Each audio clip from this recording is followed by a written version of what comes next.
છું શિવાની। ગુજરાતના કોઈ પણ શહેરમાં તમે જાઓ એવા લોકો તમને ભટકાઈ જ જશે કે જેઓ ટ્રાફિકના નિયમોનો ભંગ કરતા હશે, ક્યાં તો કચરો ગમે ત્યાં ફેંકતા હશે। જો કે ટ્રાફિક અને પાલિકા બંનેના નિયમોનો ભંગ કરવો એ અમદાવાદમાં આસાન નહીં હોય, કેમ કે મહાનગરપાલિકા હવે ઓટો ઇન્ટેલિજન્સ થકી 22 જેટલા નિયમોનો ભંગ કરનારાઓને પકડી પાડશે અને તમારા આવા નાના મોટા ગુનાઓનો ઇતિહાસ ખોલી નાખશે।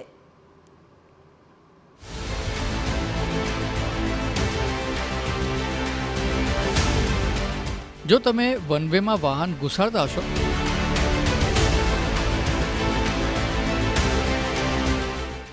ગમે ત્યાં વાહનો પાર્ક કરી દેતા હશો,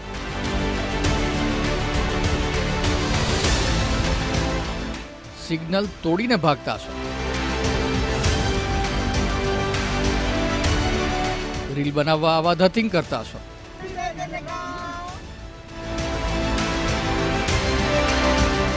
રસ્તામાં કચરો ફેંકીને છટકી જતા હશો,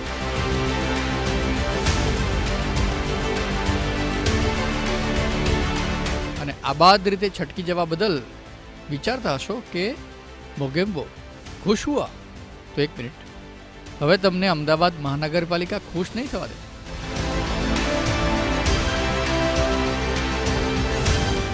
સામાન્ય રીતે નિયમોનો ભંગ કરીને પણ બિંદાસ્ત છટકી જનારા લોકો ડોન ફિલ્મની જેમ માનતા હોય છે કે હમકો પકડના મુશ્કેલ ही नहीं नामुमकिन है। તો ભાઈઓ બહેનો જાણી લેજો કે અમદાવાદમાં હવે તમારી પર નજર રાખવા ઓટો ઇન્ટેલિજન્સ કામ કરતું થઈ જશે, જે સીસીટીવીની સાથે જોડાઈને તમારી તમામ ગતિવિધિઓ સ્ટોર કરશે, મતલબ કે તેનું એનાલિસિસ પણ કરશે, જેના આધારે તમે નિયમભંગ કરવામાં કેવા અને કેટલા રીઢા ખેલાડી છો, ક્યારે, કેટલી વાર અને કયા કયા નિયમોનો ભંગ તમે કર્યો છે એ બધો જ રેકોર્ડ પળવારમાં હાજર થઈ જશે અને એને આધારે ટ્રાફિક પોલીસ ને પાલિકા બંને તમને ઘેરીને દંડ વસૂલ કરશે। અત્યાર સુધી માત્ર ટ્રાફિક સિગ્નલ પર રેડ લાઇટનો ભંગ કરનારાને દંડ ફટકારાતો હતો, પરંતુ હવે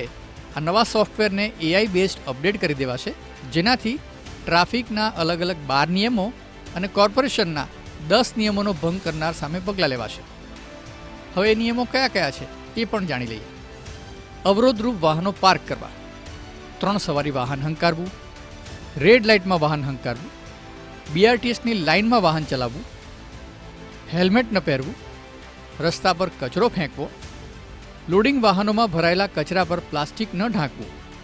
આ સિવાય રસ્તા પર ખાડા સહિત એવી અનેક ખામીઓ પણ આ આર્ટિફિશિયલ ઇન્ટેલિજન્સ એટલે કે AIની મદદથી શોધી લેવાશે।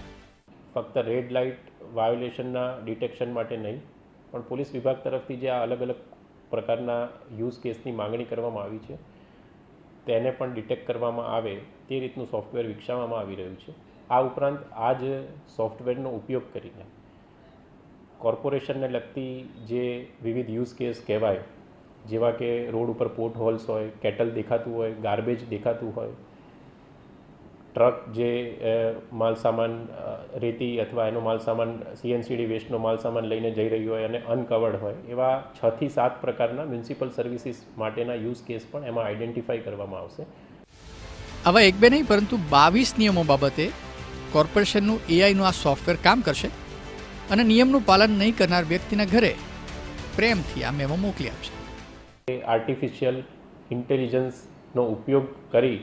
અને તે આધારિત સોફ્ટવેર છે કે જેથી ભવિષ્યમાં પણ મશીન લર્નિંગનો ઉપયોગ કરી આ જે સોફ્ટવેર છે એ પોતાની એફિશિયન્સી વધારશે અને સમગ્ર ભારતમાં સ્માર્ટ સિટી અમદાવાદ દ્વારા આર્ટિફિશિયલ ઇન્ટેલિજન્સનો ઉપયોગ કરીને આ રીતનો એક નવતર પ્રયોગ કરવામાં આવ્યો। ટૂંકમાં અમદાવાદ મહાનગરપાલિકા બીજું કંઈ કરે કે ના કરે, પણ આ રીતે લોકો પર નજર રાખીને 22 જેટલા નિયમોનો ભંગ બદલ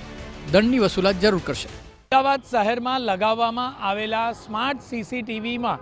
માત્ર અત્યાર સુધી સિગ્નલ તોડવા બાબતે જ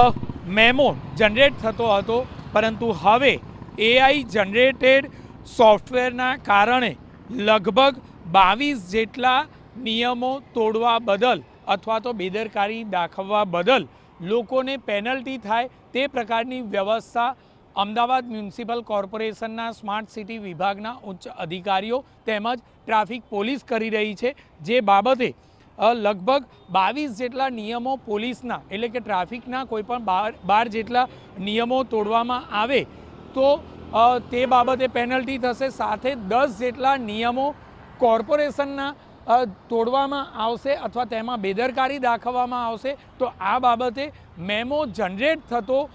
સીધો જોવા મળશે. દેશમાં પ્રથમ એવું શહેર છે કે જે AI બેઝ સોફ્ટવેર ટ્રાફિક બાબતે લાવી રહ્યું છે અને જેના કારણે વાહનમાં કોઈ પણ પ્રકારે વાહન ચાલકો જો કોઈ પણ નિયમ તોડશે તો તેઓને દંડતા કોઈ પણ રોકી શકશે નહીં. કેમેરામેન મનીષ ત્રિવેદી સાથે જિગ્નેશ પટેલ, TV9 અમદાવાદ. તમારે જો ભાવનગર જવાનું